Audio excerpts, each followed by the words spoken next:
Hello दोस्तों, आप सबका स्वागत है आपका अपना YouTube channel science classes with Ajay sir के साथ। तो दोस्तों मैं बता दूं, मैं इस वीडियो में बात करने वाला हूं यानी कि आपको जो भौतिकी है यानी कि फिजिक्स यानी आपका क्लास 12 यानी कि आपके 12वीं एग्ज़ाम में जो आपका ऑब्जेक्टिव प्रश्न पूछा जाता है उसको मैंने एक यहाँ पे टॉपिक लेकर दिया हूँ यानी कि क्वेश्चन ले लिया हूँ। इस क्वेश्चन में मैं ऑप्शन नहीं दिया हूँ, इसका मतलब यहाँ पे मैं सोल्यूशन कराऊँगा और आपको याद कराऊँगा, वो भी आपको ट्रिक से। आपको रटना नहीं पड़ेगा, मैं आपको कैसे याद कराऊंगा आप देखिएगा। मैं आपसे वादा करता हूं मैं आपको वैसे याद कराऊंगा कि आप कभी नहीं भूलिएगा, एग्ज़ाम तक क्या एग्ज़ाम के बाद भी नहीं भूलिएगा, ज़िंदगी में कभी नहीं भूलिएगा। तो बता दो दोस्तों, यह वीडियो नंबर आपका फर्स्ट है यानी कि फिजिक्स के लिए जो या मिक्सिंग क्वेश्चन है या वीडियो नंबर फर्स्ट है। ऐसे में इसका फिजिक्स का मैंने क्वेश्चन यानी चैप्टर वाइज कुछ वीडियो डाल चुका हूँ। यदि आप देखना चाहते हैं तो जाकर मेरे चैनल पर विजिट कर देख सकते हैं और आप उसका फ़ायदा उठा सकते हैं। तो हम वीडियो को स्टार्ट करते हैं। वीडियो स्टार्ट करने से पहले दोस्तों बता दूं, यदि आप चाहते हैं इस सारे क्लास का PDF ले या अपना क्वेश्चन को प्रैक्टिस करें तो मेरे टेलीग्राम चैनल को ज्वाइन कर सकते हैं। मेरा टेलीग्राम चैनल का नाम है science classes with Ajay sir.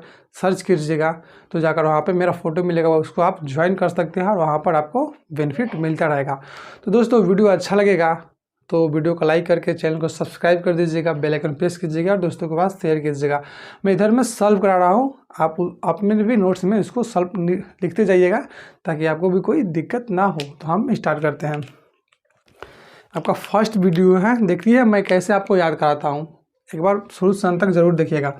आपका फर्स्ट क्वेश्चन है, फर्स्ट आपका क्वेश्चन क्या कर रहा है ना, आपका फर्स्ट क्वेश्चन क्या कर रहा है, विद्युत के चुंबकीय ध्रुव यानी चुंबकीय ध्रुव का बोला है पृथ्वी के चुंबकीय ध्रुव पर नमन कोण का मान होता है। यानी किसका नमन कोण, यानी बोल रहा है कि पृथ्वी के चुंबकीय ध्रुव यानी चुंबकीय ध्रुव क्या होता है, मतलब चुंबकीय ध्रुव का नमन कोण का मान कितना होता है। यानी नमन कोण पर यानी मान लीजिए क्या हो गया, पृथ्वी हो जाता है, मान लीजिए पृथ्वी हो गया, इसको हम बोलते हैं इक्वेटर,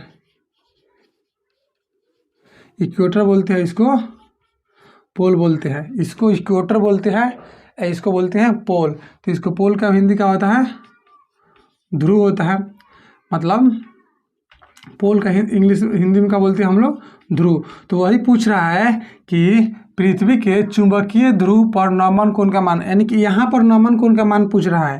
तो यहाँ पर कितना पूछ रहा है नमन कोण का मान, यानी पोल पर पूछे, देखिए यहाँ पर ऐसे दिख रहा है आपको, ऐसे 90 डिग्री का मान की तरह दिख रहा है, 90 डिग्री का मान। यहाँ पे एक रेखा खींच दीजिए तो वो लग रहा है यह पोल है, ये वाला क्या है आपका पोल है, ये वाला क्या है आपका पोल है। तो यहाँ पर देख रहे हैं ऐसे एक रेखा खींच दीजिए तो कैसे आपको 90 डिग्री का तरफ दिख रहा है, 90 डिग्री। तो चुंबकीय मतलब ध्रुव और नमन कोण का मान कितना होता है, 90 डिग्री, यानी कि आपका कितना होता है 90 डिग्री। और वहीं यहाँ पे इक्वेटर पर देखा जाए, यानी इक्वेटर पर भी एक लाइन खींच दीजिए, दोनों सेम डायरेक्शन में है, तो यहाँ पे कितना होता है 0 डिग्री। तो वही यदि पोल पर पूछे तो 90 डिग्री हो जाएगा, और यही आपको ध्रुव पर पोल पर यानी ध्रुव पर पूछे तो 90 डिग्री हो जाएगा, और यही इक्वेटर पर पूछे तो आपका 0 डिग्री हो जाएगा। अगर ऐसे याद नहीं हो तो फिर एक और तरीका बताते हैं। आप ध्रुव मतलब याद कीजिए, ध्रुव ध्रुव होता है ना, ध्रुव पूरा के ध्रुव पर, यानी कि आप ध्रुव से याद रखिए गुरु, यानी गुरु को क्या आप क्या करते हैं, नमन करते हैं। जैसे ही आप नमन करते हैं यानी कि प्रणाम करते हैं, तो यानी कि आप 90 डिग्री पर झुक जाते हैं, यानी पैर छूते हैं ऐसे, यानी गुरु को पैर छूते हैं तो आप कितने डिग्री पर झुक जाते हैं, 90 डिग्री पर। तो ऐसे याद रखिए कि पृथ्वी के मतलब पृथ्वी के चुंबकीय ध्रुव पर मतलब जो नमन कोण का मान होता है, यानी जो नमन करते हैं उसका कितना डिग्री बन जाता है, यानी कि 90 डिग्री। तो आप ऐसे याद रख सकते हैं 90 डिग्री। यदि इक्वेटर पर पूछ दे तो उसका कितना हो जाएगा, इक्वेटर पर उसका हो जाएगा 0 डिग्री। अगले पॉइंट में चलते हैं हम लोग। ऐसे ही देख रहे हैं ना कैसे याद करना है, आप कभी नहीं भूलेगा, ऐसे याद कीजिएगा। तो क्वेश्चन नंबर हम लोग 2 पा रहे हैं, क्वेश्चन अपना 2 का कर है, विद्युत का सबसे अच्छा चालक होता है, यानी कहने का मतलब विद्युत यानी करेंट यानी बिजली सबसे ज़्यादा मतलब सबसे आसानी तरीके से किस में फ्लो कर जाता है, यानी कि बिना किसी हानि हुए किसमें सबसे ज़्यादा करंट फ्लो करता है सबसे तेज़ी में बिना नष्ट हुए। तो किससे बोलिएगा, चांदी में। देखते हैं चांदी कितना चमकीला होता है, चांदी चमकीला होता है, उसमें कोई रुकावट नहीं होता है, ज़्यादा करके उसमें कोई रुकावट नहीं मिलता है, तो उसमें क्या होता है यानी कि करंट यानी विद्युत का फ्लो बहुत ज़्यादा होता है, अभी आसानी से हो जाता है बिना किसी रुकावट का। तो आप इसको 2 नंबर क्वेश्चन को ऐसे याद कर लीजिए ना कि विद्युत का सबसे अच्छा चालक होता है, यानी सबसे अच्छा मतलब विद्युत यानी करंट सबसे अच्छा किस में चलता है, यानी सबसे अच्छा किस में चलता है, तो चांदी में चलता है, चांदी में चलता है ना, तो सबसे अच्छा किस में चलता है, चांदी में चलता है।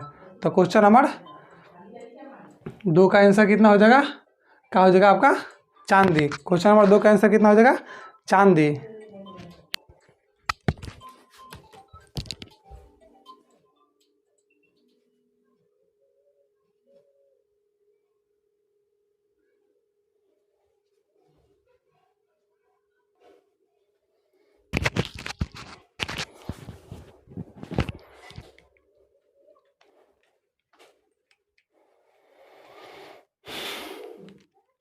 चलते हम लोग क्वेश्चन नंबर 3 पे। क्वेश्चन नंबर 3 का अगर अपना NOR द्वारा का बुलियन व्यंजक होता है, यानी हम लोग गेट के बारे में इसमें पूछ रहे हैं, यानी गेट के बारे में हम लोग समझेंगे। यदि आप इसको चाहते हैं कि पूरे डिटेल्स पूरे गेट के पूरे डिटेल्स में शॉर्ट ट्रिक्स में जाने के लिए, तो आप वहां से मेरा इसका फुल डिटेल्स फुल वीडियो देखने के लिए मेरे चैनल पर विजिट कर सकते हैं। वहाँ पर देख सकते हैं मैंने मतलब गेट के बारे में पढ़ाया हूँ, ओवर गेट, नॉर गेट, और गेट, सारे एंड गेट, सारे गेट के बारे में पढ़ा हूँ। तो यहाँ पर हम इसको नॉर गेट के बारे में पढ़ा रहे हैं।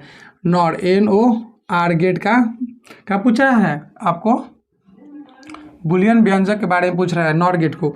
तो ऐसे समझिए OR मतलब क्या होता है, ऐसे इसमें क्या होता है, A होता है और B होता है और बराबर Y होता है। तो यही पूछ रहा है कि यहाँ पर क्या लगेगा। तो OR मतलब क्या समझिए, आपको प्लस समझना है। N मतलब क्या समझना है आपको, अगर N दे दिया हो तो उसका मतलब बार उस पर समझना है। अगर OR का पूछे तो इसका क्या होता है, A प्लस B बराबर Y, यानी कि OR का जो होता है आपका बुलियन व्यंजक, OR का बुलियन व्यंजक A प्लस B बराबर Y होता है। और वही N लग गया, इसमें N लग जाता है NOR, तो क्या हो जाता है, वही रहता है लेकिन कुछ चेंज होता है, A प्लस B बराबर Y सेम है, लेकिन जब N लग गया पहले तो इसमें क्या हो जाएगा, एक बार लग जाएगा इस पर। तो इसी तरह आप उसको याद रखता है। OR में क्या होता है, A प्लस B बराबर Y, और OR मतलब प्लस रखिए, N मतलब बार रखिए, याद ऐसा ट्रिक। तो OR का मतलब होता है A प्लस बी बराबर Y, और पहले N लग गया तो A प्लस बी के ऊपर बार चढ़ा दीजिए। तो आप ऐसे याद कर सकते हैं, ऐसे आपको ट्रिक बाई ट्रिक याद कर सकते हैं, बहुत जल्दी आ जाएगा। तो हम लोग क्वेश्चन नंबर 3 भी सॉल्व कर लिए। क्या हो गया, क्वेश्चन नंबर 4 कर रहा है, सौर ऊर्जा का स्रोत है। सौर ऊर्जा का क्या स्रोत है, यानी कि हम सूर्य से हम लोग क्या करते हैं, सूर्य से हम लोग ऊर्जा को प्राप्त करते हैं। यानी कि सौर ऊर्जा का क्या स्रोत है, तो हम लोग उसको बोल सकते हैं नाभिकीय संलयन। उसका क्या होता है आंसर, नाभिकीय संलयन। सौर ऊर्जा का स्रोत है नाभिकीय संलयन। सौर ऊर्जा का स्रोत क्या होता है आपका, नाभिकीय संलयन। सौर ऊर्जा का स्रोत क्या होता है आपका, नाभिकीय संलयन। देखिए आपका क्वेश्चन नंबर 4 भी क्लियर हो गया। क्वेश्चन नंबर 4 भी आपका क्या हो गया, क्लियर हो गया। क्वेश्चन नंबर हम लोग 5 में क्या पढ़ते हैं, क्वेश्चन नंबर 5 में हम लोग आते हैं।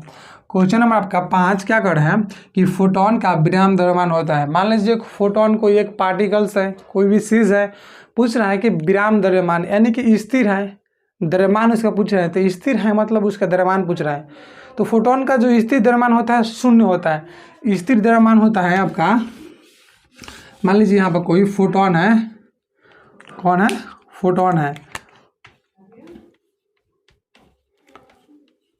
फोटोन को हम लोग फोटोन मान लीजिए फोटोन है, तो फोटोन जब फोटोन कहाँ रहता है, जब स्थिर रहता है, जब स्थिर रहता है तो इसका द्रव्यमान यानी मास के एम स्विच करते, इसका मास कितना होता है 0, इसका मास कितना होता है 0, क्योंकि कोई भी काम नहीं करता है, एकदम अस्थिर रहता है, तो कोई काम ही नहीं किया तो उसका द्रव्यमान कितना होगा 0। तो फोटोन आपको क्वेश्चन पूछेगा फोटोन का स्थिर द्रव्यमान कितना होता है, तो आप आंसर में लगा दीजिएगा, हम खोज कर 0 जिधर होगा उसको मार दीजिएगा, ऑप्शन नंबर 0 वाला सही हो जाएगा। यानी क्वेश्चन नंबर 5 भी सही चेक कर लिए हम लोग। क्वेश्चन नंबर 6 पाते हैं, चुंबकीय ध्रुव प्रबलता का ए सही मात्रक होता है। यानी चुंबकीय ध्रुव प्रबलता का ए सही मात्रक क्या होता है, हम यहाँ पर लिख देते हैं आपको, होता है उसका एम्पियर मीटर। क्या होता है, एम्पियर मीटर। चुंबकीय ध्रुव प्रबलता का एसआई मात्रक होता है एम्पियर मीटर। आपको ऐसे इस सबको इस मतलब से कोई भी एसआई मात्रक हो उसको आपको याद कर लेना है, ताकि आपको एग्जाम में डायरेक्टली पूछा जाता है। इसमें कोई सा कॉन्सेप्ट भी नहीं लगता है, एक फार्मूला से डायरेक्टली निकल के आते हैं। फार्मूला याद हो तो आप फार्मूला से बना सकते हैं, नहीं तो आपको याद करना हो याद कर सकते हैं। नेक्स्ट क्वेश्चन पर चलते हैं हम। नेक्स्ट क्वेश्चन क्या कर रहा है अपना, क्वेश्चन नंबर 6 हो गया। क्वेश्चन नंबर 7 कर रहा है, निर्वात की चुंबकीय प्रवृत्ति का मान होता है। यानी पूछ रहा है कि निर्वात में चुंबकीय प्रवृत्ति का मान होता है। यानी निर्वात में चुंबकीय प्रवृत्ति क्या होता है, जब निर्वात बोलिए दिया, निर्वात मतलब वैक्यूम, यानी कि खाली है मतलब कुछ नहीं है, जीरो है। निर्वात मतलब क्या होता है, वैक्यूम होता है, यानी खाली, जहाँ पर हवा नहीं हो, जहाँ पर हवा नहीं होता है उसको हम लोग क्या बोलते हैं, निर्वात बोलते हैं। जब निर्वात बोलते हैं, निर्वात की चुंबकीय प्रवृत्ति का मान होता है। जब शुरू में निर्वात बोल दिया तो समझिएगा कुछ नहीं है मतलब क्या, जीरो है। तो निर्वात की चुंबकीय प्रवृत्ति का मान कितना होता है, जीरो। इसका आंसर कितना हो जाएगा, जीरो। तो आप इसको क्वेश्चन नंबर 7 को आंसर लिख सकते हैं। निर्वात की चुंबकीय प्रवृत्ति का मान कितना होता है, जीरो। ऐसे याद रखते हैं, निर्वात जब बोल दिया तो इसका मान हो गया जीरो। तो मेरा वीडियो दोस्तों कैसे लग रहा है कमेंट करके जरूर बताइएगा। वीडियो अच्छा लग रहा है तो लाइक कीजिएगा प्लीज़। चैनल पर पहली बार आई है, चैनल को सब्सक्राइब नहीं किए हैं तो चैनल को सब्सक्राइब कर अपने दोस्तों के पास भी शेयर कीजिएगा। दोस्तों को भी बोलिएगा यहाँ पे 12वीं और 10वीं का जो आपका आने वाला एग्ज़ाम है उसी के बारे में मैं यहाँ पर टॉपिक लेकर के, मतलब इतना जल्दी तो सिलेबस ख़त्म नहीं हो सकता है, लेकिन मैं आपके एग्ज़ाम के देखते हुए एग्ज़ाम के जो सिलेबस होता है उसको ध्यान में रखकर मैं क्वेश्चन लिख कर उसका एक्सप्लेन करा रहा हूँ, ताकि आपको रटना ना पड़े, आप बहुत आसानी तरीके से उसको सॉल्व करें, बिना रटे उसको समझ कर याद कीजिएगा। तो आपको एग्ज़ाम तक क्या पूरी ज़िंदगी में कभी नहीं भूलेगा। ऐसे ट्रिक में कनेक्ट करके एक ट्रिक से दूसरे ट्रिक में, यानी अपने डेली लाइफ से कनेक्ट करके पढ़िएगा तो आपको भूलने वाली समस्या दूर हो जाएगी। तो हम लोग चलते हैं नेक्स्ट क्वेश्चन पे। नेक्स्ट क्वेश्चन क्या आपका, क्वेश्चन नंबर 7 भी अपना क्लियर हो गया। क्वेश्चन मार्क करा है, विद्युत चुंबकीय तरंग के संचरण का दिशा होता है। एंड देखिए इस तो और ट्रिक्स में, एंड बहुत लोग क्या करते हैं, याद रखते हैं, हम समझाते हैं, पहले उसका आंसर लिख देते हैं तब हम उसको समझाते हैं। विद्युत चुंबकीय बोल रहा है, विद्युत चुंबकीय तरंग के संचरण की दिशा होती है, यानी इसका होता है E cross B, vector E cross vector B के समानांतर। देखिए इसका आंसर क्या हो गया आपका, इसका आंसर क्या हो गया आपका, विद्युत चुंबकीय तरंग के संचरण की दिशा होती है, तो आपका आंसर हो गया E क्रॉस B के समानांतर। लेकिन आपको ऐसे याद कैसे रखना है, ये तो आंसर हो गया, रटना है क्या, नहीं रटना है। आपको कैसे मैं कनेक्ट कराऊंगा आपको कि क्वेश्चन से ही आप आंसर निकाल दीजिएगा। तो आप यहाँ से देखिएगा, एक बार थोड़ा सा ध्यान दीजिएगा, ध्यान लगा कर देखिएगा, अपने ध्यान को इधर कीजिएगा। एंड बोल रहे हैं विद्युत, तो विद्युत को हम लोग थोड़ा सा हम पेन को अपना चेंज कर रहे हैं। एंड विद्युत को हम लोग क्या चीज़ सूचित करते हैं, ऐसे ई लिखते हैं, और चुंबकीय को क्या लिख सकते हैं हम लोग, बी लिख सकते हैं। तो देखिए पहले विद्युत पूछा है तो पहले विद्युत पूछा है यानी ई आ गया पहले, और बाद में चुंबकीय पूछा है यानी बी पूछा है तो बी आ गया, यानी ई क्रॉस बी के समानांतर होता है। देखिए इसी क्वेश्चन से हम आंसर आपको कनेक्ट कर दिए। आप चाहते तो याद भी कर सकते थे, लेकिन मैंने इसको ऐसे कनेक्ट किया। यदि आपके अंदर कभी आ जाए ई क्रॉस बी आंसर होता है लेकिन बी क्रॉस ई, तो कन्फ्यूजन हो जाएगा। आपको ऑप्शन में दे दे तो कन्फ्यूजन हो जाएगा, और देता भी है कन्फ्यूजन के लिए। तो कन्फ्यूजन दूर करने के लिए यहाँ पर मैं आपको समझा दिया कि विद्युत है तो इसको ई से सूचित करते हैं, चुंबकीय है तो इसको बी से सूचित करते हैं। तो ई क्रॉस बी के क्या होते हैं, समानांतर। यानी विद्युत चुंबकीय तरंग के संचरण की दिशा होता है वह ई क्रॉस बी के क्या होता है, समानांतर। ऐसे आप याद कर सकते हैं ताकि आपको ज़्यादा कोई प्रॉब्लम नहीं हो, बहुत आसानी से। क्वेश्चन नंबर 8 भी सॉल्व हो गया। क्वेश्चन नंबर 9 बोल रहा है, क्वेश्चन नंबर 9, प्रतिरोध का अस्थायी मात्रक होता है। यानी प्रतिरोध क्या होता है, किसी भी चीज़ का रुकावट। मैंने इस चीज़ के लिए यानी ओम का नियम से जो भी प्रतिरोध का आता है मैं उसको सेपरेट वीडियो बनाता है। यदि आप चाहते हैं पूरे डिटेल्स देखने के लिए तो चैनल पर मेरे जाकर देख सकते हैं, पूरे डिटेल्स में इसका वीडियो बन चुका है, जो कि एग्जाम में ओम का नियम से बहुत बार पूछा जाता है। ओम का नियम ये टाइटल है आपका, जो आपका थंबनेल है, ओम का नियम, जो कि आपके एग्जाम में हर एक बार पूछा जाता है। वहाँ से क्वेश्चन पूछ रहा है, प्रतिरोध का अस्थायी मात्रा क्या होता है। प्रतिरोध क्या होता है, जो किसी चीज़ का रुकता है, रुकावट, उसी तो प्रतिरोध कहते हैं, यानी रुकावट होता है, उसी को हम लोग क्या कहते हैं, प्रतिरोध। इसका अस्थायी मात्रक पूछा है तो प्रतिरोध का अस्थायी मात्रक होता है आपका, इसका आंसर हो गया ओ हम। यानी जो आपका प्रतिरोध होता है, प्रतिरोध जो रुकावट होता है, यानी धारा यानी करंट बहती है तो उसमें कुछ रुकावटें आती है, तो उसी रुकावट का अस्थायी मात्रक क्या होता है, ओम। और इसको ओम को शॉर्टकट में क्या चीज़ से सूचित करते हैं, आर। ओम को शॉर्टकट में क्या चीज़ से सूचित करते हैं, ऐसे, यानी ओम का यह चिन्ह क्या है, ऐसे। ऑप्शन में ए दे देगा, नहीं तो ए देगा, कोई पूछेगा, यानी कि प्रतिरोध का ऐसे मात्रा का था ओम, इसका ऐसे सूचित करते हैं। अब प्रतिरोध को हम लोग आर से सूचित करते हैं। क्वेश्चन नंबर 9 भी आपका क्लियर हो गया। क्वेश्चन नंबर 10, वोल्ट मीटर मापता है।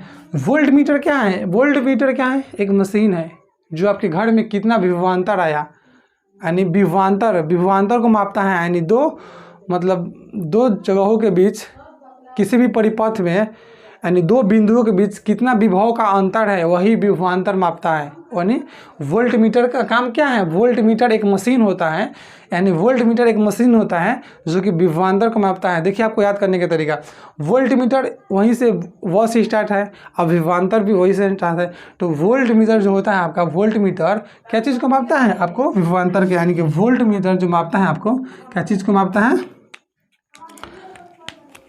आपको आप लिख सकते हैं विभवांतर, यानी वोल्ट मीटर आपको किसको मापता है? यानी कि वोल्ट मीटर जो है आपको विभवांतर को मापता है। ऐसे आप याद कर सकते हैं। अभी वोल्ट मीटर और विभवांतर सेम मतलब लैंग्वेज लग रहा है ना, आवाज़ सेम निकलने लग रहा है, दोनों का जो आवाज़ है मिलता जुलता लग रहा है, यानी कि वोल्ट मीटर और विभवांतर। तो वोल्ट मीटर एक मशीन है, वो किसको नापता है? विभवांतर, यानी दो परिपथ में दो बिंदुओं के बीच के विभव के अंतर को मापता है। क्वेश्चन नंबर 10 भी क्लियर हो गया। क्वेश्चन नंबर 11, विद्युत विभव बराबर होता है। कहने का मतलब विद्युत विभव को क्या चीज़ सूचित करते हैं? भी से सूचित करते हैं। विद्युत विभव को क्या चीज़ सूचित करते हैं? हम लोग भी से सूचित करते हैं। देखिएगा हम यहाँ बता रहे हैं विद्युत विभव को क्या चीज़ सूचित करते हैं? भी से सूचित करते हैं। तो बोल रहे हैं कि विद्युत विभव बराबर होता है, यानी विद्युत विभव का फार्मूला से आपको कनेक्ट कर दिया। तो यहाँ से देखिए 3 फार्मूला बताते हैं। भी इक्वल टू होता है W/Q, एक ये फार्मूला हो गया। यदि विभव का पूछे, विद्युत विभव का, तो W/Q। यदि कार्य का पूछ दे तो इसको कार्य W इधर रहने दीजिए और Q इधर भाग में है तो इधर गुना हो जाएगा, तो W बराबर V/Q, Q/V चाहे V/Q। पहला फार्मूला हो गया, ये दूसरा फार्मूला हो गया। तीसरा फार्मूला, यदि Q पूछ दे तो Q इधर लेके चला आना है और V को इधर लेके चलाना है, यानी Q इक्वल टू W/V। देखिए यहीं से 3 फार्मूला निकल गया। यानी आपको याद कीजिएगा तो तीनों याद करना पड़ेगा, लेकिन यदि आप इस तरह से निकालना सीख जाइएगा ना तो आपको एक भी नहीं याद करना पड़ेगा। बस V इक्वल टू W/Q याद रखिए, उसे 3 फार्मूला बना लीजिए। कितना आसान है, समझकर पढ़ने में कितना आसान है और रटकर पढ़ने में कितना आसान है, आप यहाँ से देख सकते हैं। तो विद्युत विभव बराबर होता है W/Q, पहला ही आंसर हो जाएगा। क्वेश्चन नंबर 11 भी क्लियर हो गया। क्वेश्चन नंबर 12 क्या करें? प्रकाश वर्ष किस भौतिक राशि का मात्रक है? लोग समझेगा प्रकाश वर्ष, यानी लोग समझेगा अरे तो समय का मात्रक है। प्रकाश वर्ष जो है आपका, यानी प्रकाश वर्ष किस भौतिक राशि का मात्रक है? तो हम बता सकते हैं कि प्रकाश वर्ष जो होता है दूरी का मात्रक होता है। यानी प्रकाश वर्ष से कौन सा दूरी मापा जाता है? तो बताएंगे तो ब्रह्मांड में, यानी कि जो ब्रह्मांड हमारा है उसमें जो भी गोला होता है बहुत दूर दूर के, मतलब गोलों के बीच की दूरी में होता है ना, तो हम लोग प्रकाश वर्ष में मापते हैं। क्या चीज़ में मापते हैं हम लोग उसको? प्रकाश वर्ष में, यानी कि प्रकाश वर्ष दूरी का सबसे बड़ी मात्रक है। प्रकाश वर्ष दूरी का सबसे बड़ी मात्रक है, इसलिए हम लोग इसको ब्रह्मांड में दूरी नापने के लिए हम लोग इस स्केल का यूज़ करते हैं। प्रकाश वर्ष एक स्केल है, इसको हम लोग ब्रह्मांड में दूरियों को मापने के लिए यूज करते हैं। तो क्वेश्चन आपका 12 का कह रहा है प्रकाश वर्ष किस भौतिक राशि का मात्रक है? तो हम लोग एक आंसर कितना हो जाएगा आपका इसका? दूरी का मात्रक है। क्वेश्चन नंबर 12 का इसका क्या हो जाएगा? दूरी। क्वेश्चन नंबर 13 का बोला है इलेक्ट्रॉन पर आवेश होता है। बहुत लोग क्या करते हैं ना, इलेक्ट्रॉन पर आवेश कैसे लगाते हैं, देखिए हम यहाँ पर मिटा कर बताते हैं। बहुत लोग बताते हैं कि यानी इलेक्ट्रॉन पर आवेश कितना होता है, यानी फर्द लिख देंगे इलेक्ट्रॉन पर आवेश कितना होता है 1.6 × 10⁻⁻19 कूलम। ऐसे फर्द अब फर्स्ट में पहला ऑप्शन मिलेगा शर्त लगाकर आगे निकल जाएगा, लेकिन नहीं, थोड़ा सा ध्यान देना है। इलेक्ट्रॉन पर कैसा चिन्ह होता है? निगेटिव। इलेक्ट्रॉन पर आवेश कैसा होता है? ऋणात्मक यानी निगेटिव। तो इसके पहले निगेटिव लगाना जरूरी है। ऑप्शन में दिया हुआ है, अगर चारों ऑप्शन दिएंगे नहीं दिया हुआ तो ए वाला लगाएंगे।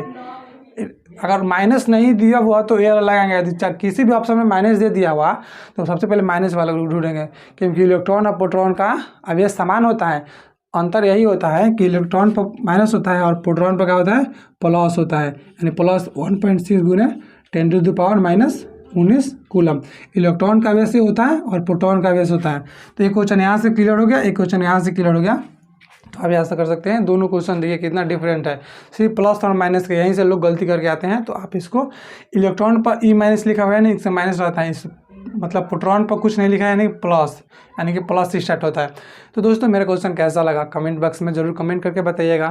चैनल को सब्सक्राइब कीजिएगा, वीडियो को लाइक करके वीडियो को शेयर जरूर कीजिएगा। यदि चाहते हैं बहुत सारे PDF आने के लिए तो मेरे टेलीग्राम चैनल का नाम जान लीजिए, science classes with Tejas sir, उस पर जाकर आप ज्वाइन कीजिएगा, जहाँ पे मेरा फोटो मिलेगा उसको ज्वाइन कर आप उसका फ़ायदा उठा सकते हैं।